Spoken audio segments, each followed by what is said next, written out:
I promise. I'll try my hardest. Welcome. Come on back. Come on back. My name is Dr. Michael Woodward. It's such a pleasure to meet each of you. I used to teach 3rd and 5th grade in Las Vegas, Nevada. Now I'm a college professor at Berry. I teach language arts and children's literature.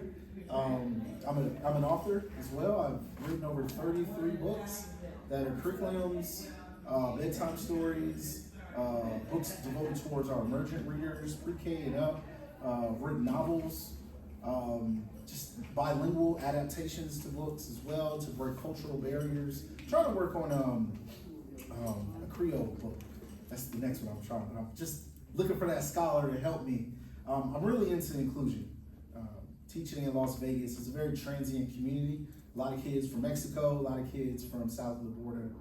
And I was losing many of them because they couldn't speak the language. So I felt bad. I'd give them like this huge dictionary and be like, all right, just kind of follow along what I'm saying, and that wasn't good enough.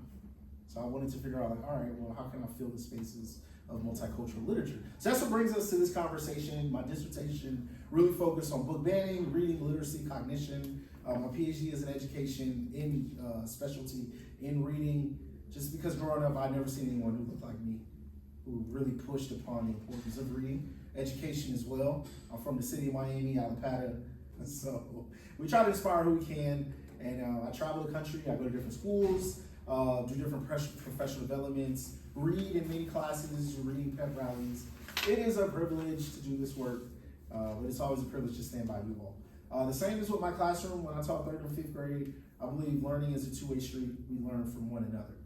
So anything that you see in the presentation that you feel like you want to know more of, or you like to add in your 2 cents as well, please, it's okay. I'm that kind of person when I watch documentaries on Netflix. I'm like, oh, I know what happens next. I know it. My wife, she really hates it, but it should be all right. It'll be okay. So this session, Engaging Children Through Multicultural Literature, it's a little long because I get really going when we talk about history, but I'll cut things down to make sure that we do stay in time and I respect your time. I'm sure this is like your 3rd or 4th session for the day. So you're probably tired hearing people talk to you all morning. I get it.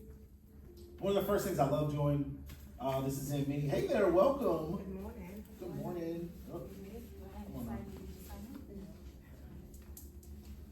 Awesome. So I always love when I get people together. I love people to go on a journey.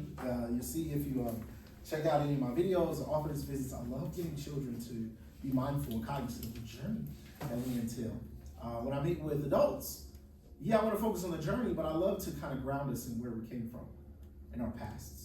So if you take a moment, I want you to really think back to a time when you were read to, whether it was with your mother, father, big brother, big sister, grandma, it matters not. Who read to you? What did you all read? I know. Think about who read. I know, it brings me back to whenever I do this. I think about sitting on my grandmother's lap, or even with my grandfather, we used to sit on the roof and read and just look at the stars. One of the books has an image of me on the roof with my granddad. Think about the main character of the story. Think about the voices that you heard when you were reading. Did they sound like your voice? Did they sound like voices you're familiar with? Was the culture that you represent revered within your book? Was there any reference to other diasporas and other people of color? Or any other forms of allyship? I think more importantly, did you feel included within the text? That's kind of one of my biggest things when I think about reading.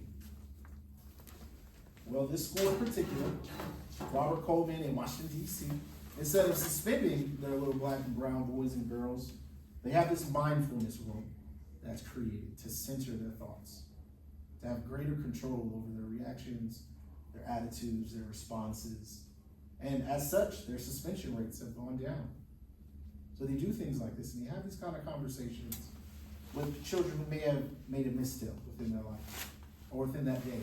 And I think we can all think of that one student who, once they have a bad conversation, a bad engagement, you lost them for the rest of the day. So I think it's always interesting how books can play a part in what they call bibliotherapy and to make us feel a type of way. All right, a little bit more about me. I love to travel, love to read, love to read out loud to children, whether we're outside of the stars or whether it's Christmas time or whatever gives us an opportunity to be silly. I do a lot of virtual events as well. Those are always kind of like, I don't want to say hit or miss, but I'm always like, are they taking in what I'm saying? Because all these classes will be on mute, so it'll be super quiet. But at the same time, I really feed off kinetic energy. Get students to stand up, sit down, shake it out. All these different things. No matter what grade level it is, I always try to adjust my tone and some of the things that I have children thinking about. So to learn, what did children's books look like over the centuries? How did multicultural literature come to be? And how can multicultural literature be used in the classroom? So this is where I start to nerd out a little bit. I'm so sorry, but there's some really amazing people within education that many of us may know or may not know. We may have perused over names within like professional development, orientations, but sadly, a lot more people are focused on what it is that we teach children as opposed to learning how the brain works, neurology, and just the dissemination of knowledge. So a lot of it starts with Jean Piaget. Jean Piaget, Swiss, from Switzerland, Swiss theologian, talks about the 4 stages of the cognitive process. So we talk about how children are growing up, and from 0 years old all the way to 12 years old, how the cognitive process begins to change. First, children start to learn through physical interactions with the development of their motor skills. Then the older they get, the more they lean into logical decisions, choices, causes and effect, and things of that sort. So I think the big takeaway from Jean Piaget is he focused on the things the biggest takeaway, he was really into independent exploration. So he wanted children to learn pretty much by themselves. You know, it's very student-centered, children's learn, missteps, trial and error. I'm a fan, I'm not against it. But then there was a Russian theologian by the name of Lev Vygotsky.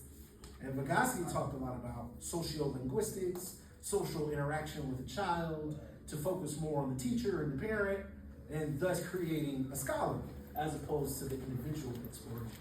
So we can see where the tension would lie, thinking of what kind of teacher you are. Are you more so focused on that one child and him or her taking care of business, or are you more of a cooperative learning style? You're putting kids together and using, I don't say use them against each other, but we know kids are more bound to listen to talk in the cafeteria in the recess as opposed to what we tell them as their teacher. Makes no sense, but we see that correlation with our social interaction or the socio-cultural theory that Lev Vygotsky is known for. As we continue to work our way up some of the really important and prolific educators of the 19th and 20th century, we run into John Dewey. John Dewey is known as the father of the curriculum because of his work in the mid-20th century in regards to the child. The 4 basic principles of pedagogical practice and the principles of education. Talks a lot about experiential learning, learning by doing, discourse, having that academic discourse, interactivity, and integration. We're not necessarily talking about civil rights integration. John Dewey focused more on the integration of, of just learning as a whole, not making it so silo-like, but ensuring that there were people in place to help guide children in their thinking. So it's interesting because we switch from a more like a LeBron James, like I'm gonna run the whole team, to more of a point guard approach to facilitating action and creating a sense of knowledge within the classroom. So now we finally start to see more of a feminist approach to education. I don't think women were appreciated as they should have been around this time, more particularly in terms of education. When you think of some of the traditional outlooks of women back then and not being college educated and this and that, yet many of them spoke just as powerful as men. So there's someone known as Hilda Table who talks about creating knowledge that's built upon the experience of the child. So if you can connect what it is that you are introducing to them to what they already know, then it's that much more likely that that child will retain the knowledge. That wasn't really taken into account a lot before John Dewey and Hilda Table, a child's experiences, a child's background.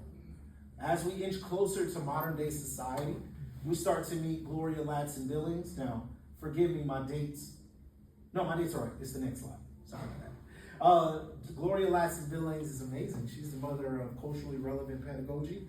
So being able to teach in a way that is reflective of all children.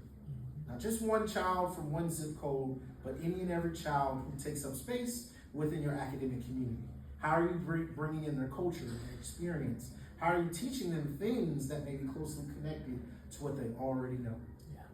And that means a lot. You know, when you have children who feel revered, who feel championed, they hear their voice, they see the makeup of their home within the text, within assessments. It gives them a sense of connectedness within the classroom. And which is, part of our text, they don't really include that. Yeah, I know that was a big struggle for me growing up. I was a horrible reader. I was a class clown. I tried to make up for my shortcomings. And it wasn't that I couldn't read, I just never wanted to read. Because we were never reading stories that represented my life. My city in Miami, my block, my neighborhood, and I always felt a sense of disconnect. And I kind of just thought that's how it was supposed to be. So that's the end of section 1, how children learn. This is where I really get all googly eyed. Let's start talking about history. Is anybody familiar with this picture? This is not the Melanesian rock. No. It's okay. A lot of people don't know. I didn't know. So this is the very first picture book. Orbis Pictus. It was written by John Amos. It was written in Latin in the 17th century. And it was a book that was actually carved out in wood, in a tablet, like with a stake. So you think of the very first picture book. We've come so far. There's so much beauty, from paper books to hardcovers to indigenous people, to African Americans, to Haiti, to the Caribbean, to all of these different forms of literacy, love. The very first, which was dedicated to children, and it had pictures. It was very didactic. It was focused on morality. A lot of the books back then in the 17th century. But it's very interesting when you think of the very first picture book. And what about the very first textbook? America's primer, the New England primer. The primer or the primer, tomato. This was the first. And it's still the most highly sought after. It sold hundreds of thousands of copies between the 13 colonies. In Europe as a whole as well. Thy life to mend, this book attend. So yes, it was rhythmic. And you'll see a little bit of indoctrination back then as well. And how they coincide learning with faith. Very interesting, especially where we are now. And you hear that word indoctrination thrown around, but in an entirely different light. A little bit more of the New England primer. 3 million copies. Quoted King James a lot. Where's my little? There we go. You can't really see it. It's okay. Published up until the 18th century, so it made its rounds. Someone made some money off of this. But it's interesting to know with all the textbooks and all the new editions, every couple of years to stay abreast, this is where it all started. Or much of it started when we think of American history. So we think about children's literature over the centuries. And what did that look like? It started on street corners with Homer. Hey there, welcome. Talking about Aesop's fables, maybe hearing the Odyssey and the Iliad. So you get to hear. But back then, storytelling was just a little bit different. We wouldn't find it as often as we would in print. You have to know somebody who knows the stories.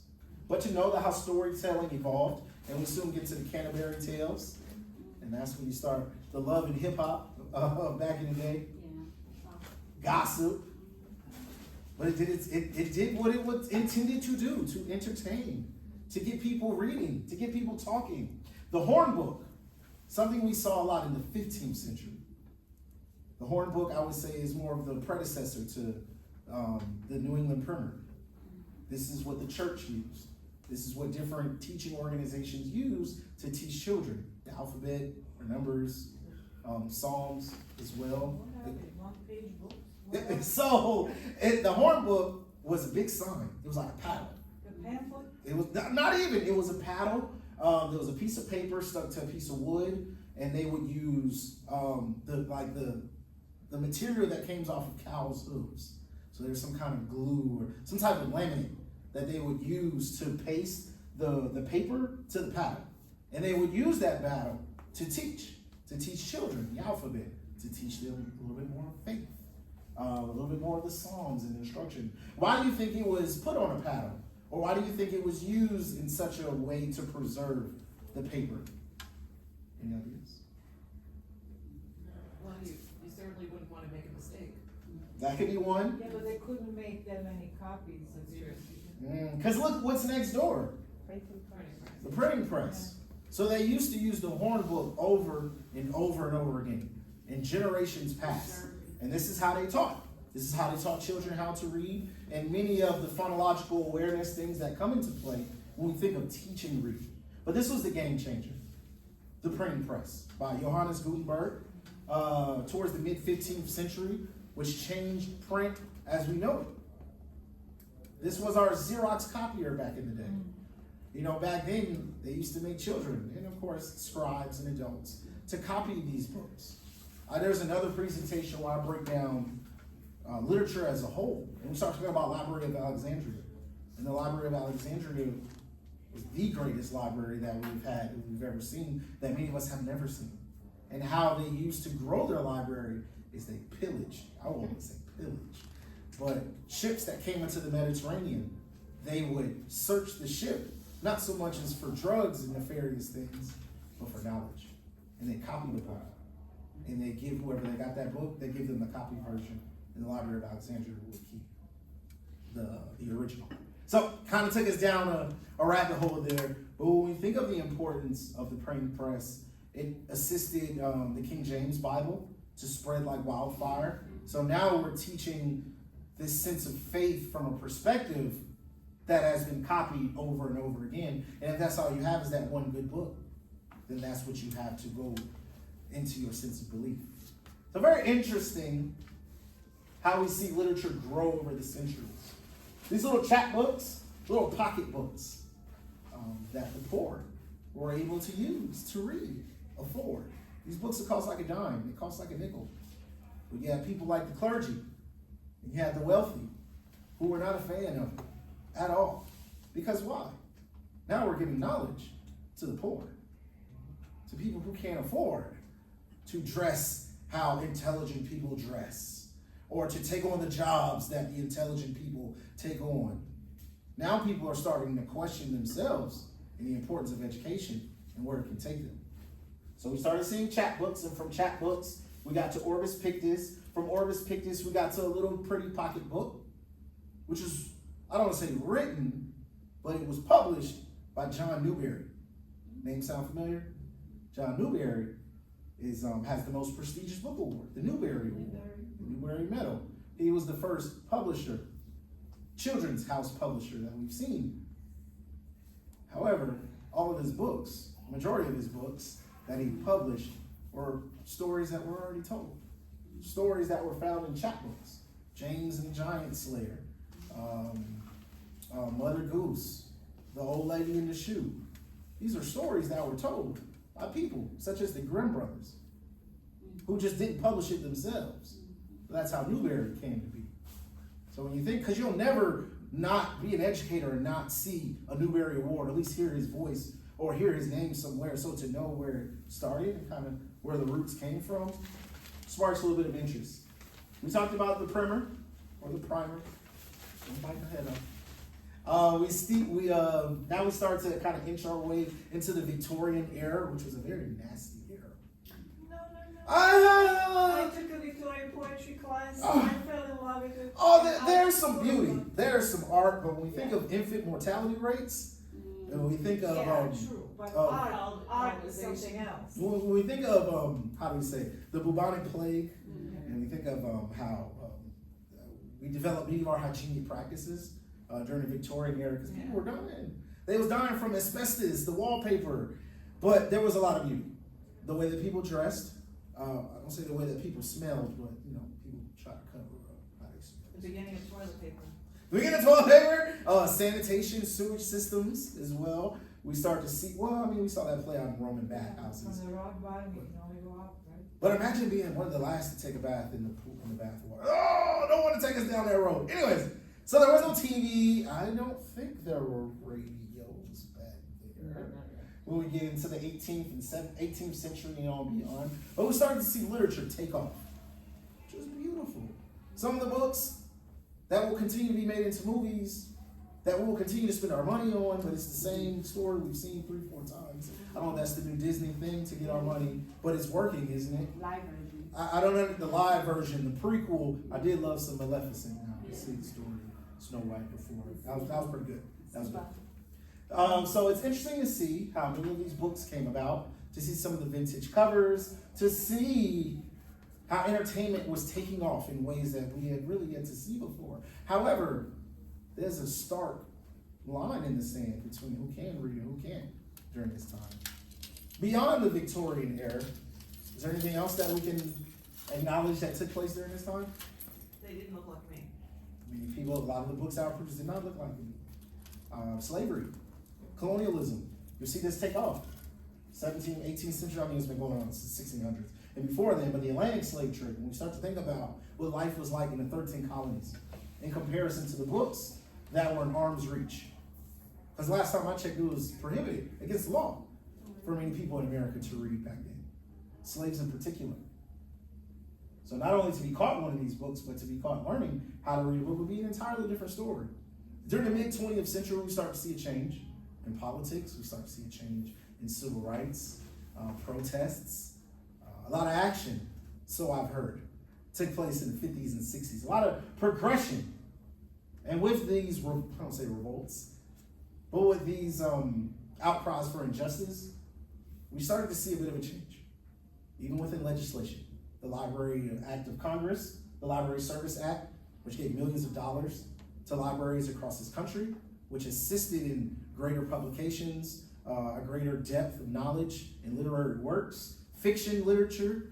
Dwight Eisenhower, the president who enacted the $7.5 million a year, was amazing. It also established many of the awards that we use to judge a book by its cover. The Caldecott, the Newbery Award, the Coretta Scott King Award, the Bachelor Award, which is for Hispanic artists and illustrators. Knowing that inclusion was taking place, we began to see it during this decade as a tangible sense.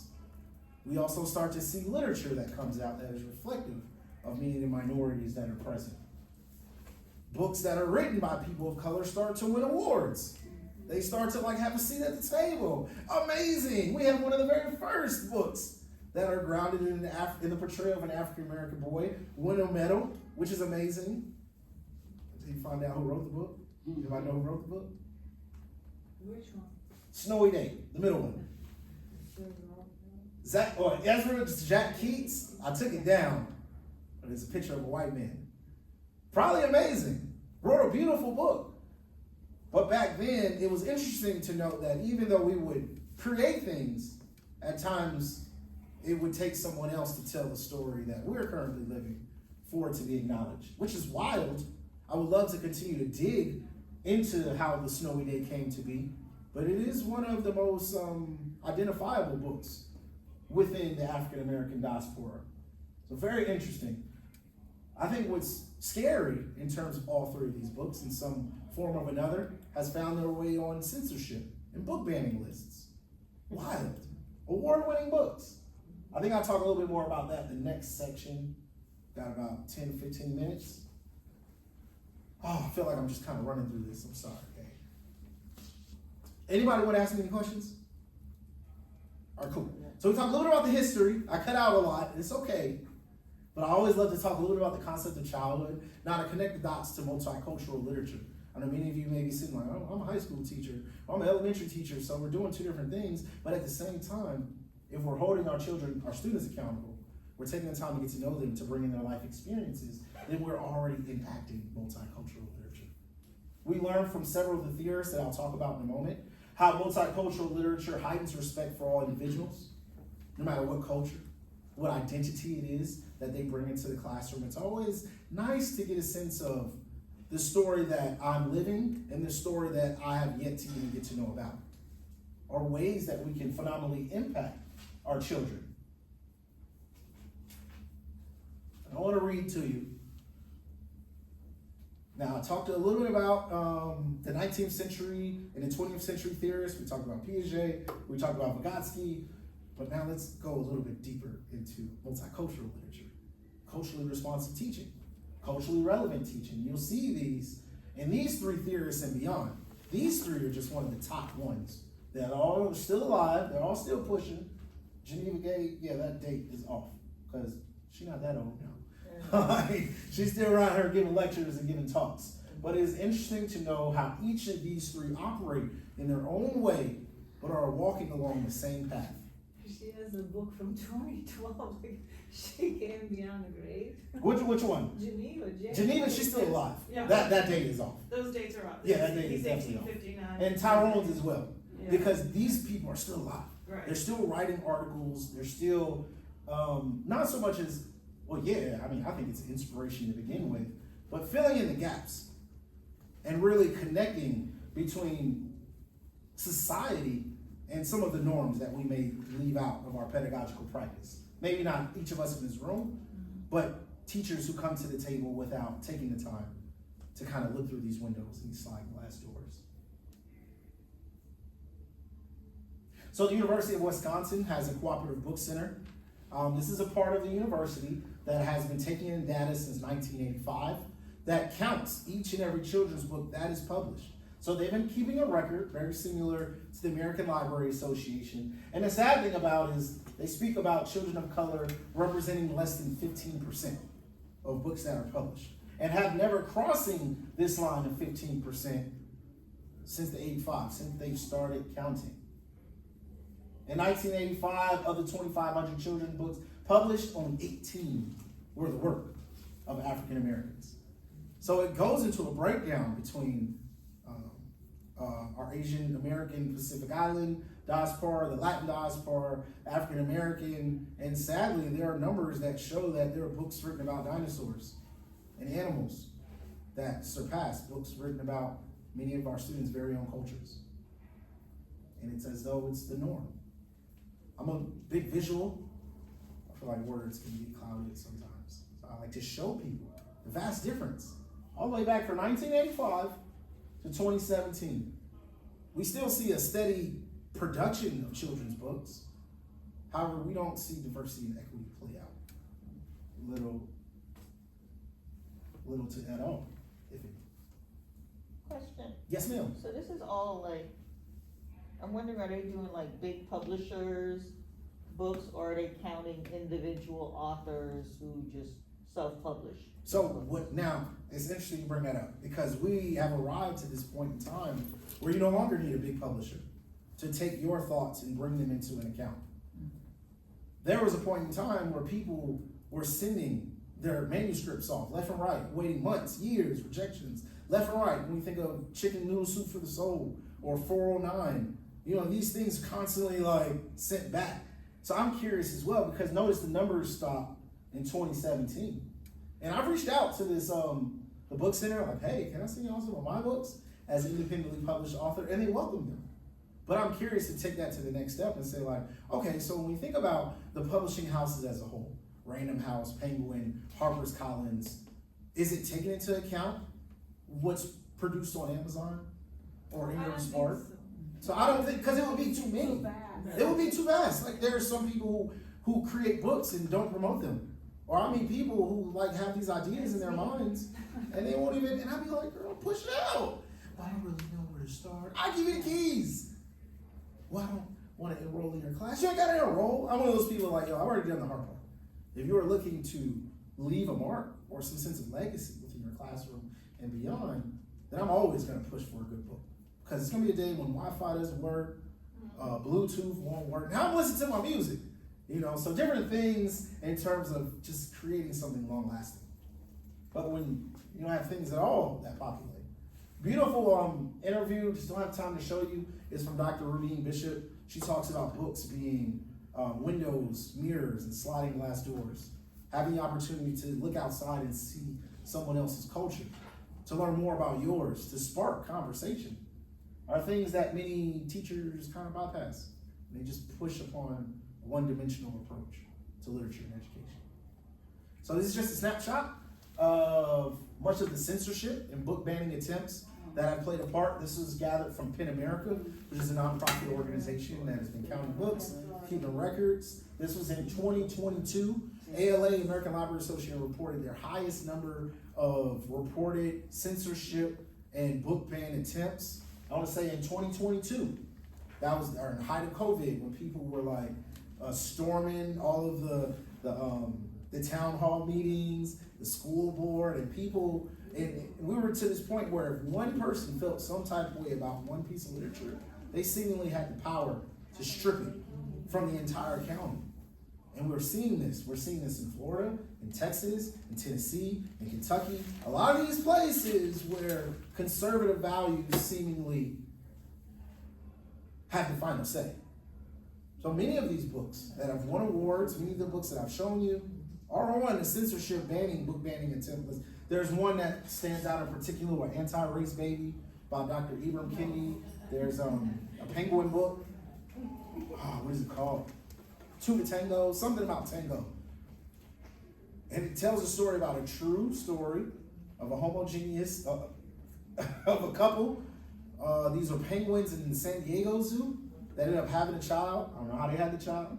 Don't press me on that. But they were raising this child. Yeah, they gave them a child to adopt, because they showed, somehow the zoologist saw that these penguins could nurture a child and gave them an abandoned. And we'll see that. We'll see that in emperor penguins in Antarctic. Because it's not just, hey there, welcome. It's not just the mother who's on top of the egg. You know, they're switching. Yeah. The mother's got to swim out to sea to get some fish. Daddy got to stay on that egg for hours at a time. And I think it's a beautiful experience. But to know that we are concealing the truth from our students because it's being shown in a way that depicts something that's out of the norm or a progressive mindset, which is something that is so far from reality because these are true stories now. It's not like we're banning things that don't exist, fictitious literature, but now we're banning things that really happened. Stories about Barry Bonds, Roberto Clemente, stories about Ruby Bridges. We're not going, I don't want to get too deep into it, but we got people who work in higher powers who don't even know who Ruby Bridges is. The last time the National Guard was called, ironically, was during that time, the Little Rock Nine. And now here the National Guard is back in another city for an entirely different reason, but I will leave that far from the presentation. Karen, how much time I got? Was it till 12, 11:55? Yes, it's almost 12 o'clock. All right, I will wrap this up because you may be thinking like, well, how do I infuse multicultural literature within a classroom of my own? What does it take to be a culturally inclusive educator? And I wanted to create opportunities so that you can see that. But yes, this slide is awesome. I love it. It gives a general approach to being a culturally inclusive teacher. That's awesome. But I'm more into something tangible. What can you do? My greatest success in incorporating students' cultures and values and norms is to do literature circles. I may focus a text, a current event, on something that may be incredibly particular to a group of my students in regards that it's so close to their proximity, they live it, they breathe it, they don't even know that they're experiencing it. And when half of the other class has no idea of that struggle even existing within the minds of a child. So many of my students were, they were the one who were taking the calls, who were trying to lead the PTA conversation, the parent-teacher conversation, because mom or dad couldn't speak English. So now I had to rely on the child relaying my message. Don't twist it up. You know, so it's interesting. When we go from the sage on the stage and being somebody who's just constantly lecturing to figuring out how we can include children. So group discussions, even when we get to writing, I love having my children, my students write to someone, whether it's a local author. Back then I didn't know the local authors. Las Vegas is a really big military city. You'll see Nellis Air Force. I used to bring in some of my friends from the Air Force to come in. As soon as they leave, I'll be like, all right, let's write them a letter. Or as soon as the holidays come around. And I'd say, like, well, you know, there's some people who don't even get the luxury of going home. So let's have this conversation. And now you're developing a very personal connection with that scholar and their inner self. And now you're furthering developing their willingness to be the citizens we want them to be. So it's exciting to figure out how to incorporate multicultural literature, project-based learning, Anybody can teach to a test, get students to regurgitate information, but to get them to collaboratively work with one another, I think it's something that speaks to the beauty in which we all bring to the table. So yeah, we've come a long way to see so much literature that's out here winning awards, representing students' lives, the ups, the downs of low-income communities, and even their correlation to affluent communities. But there's so much more that needs to be done. And I will leave you with a line from Dr. Gloria Ladson-Billings, the queen of culturally relevant teaching, pedagogy, versus anonymous. And I'm always here. You can check out any of my books if you like to peer through them. Stay close as well. And I don't want to come in between lunch any longer. Thank you all so much for just this moment. Thank you all. Any questions y'all want to ask me? I didn't know who you were. Well, I live in Miami, but I come up here a lot. I've visited a number of Palm Beach schools. Done this event before a couple summers ago. It's easy. We travel for direct deposits. That's nothing. Doctor, I just want to make a point. Yes, on ma'am. the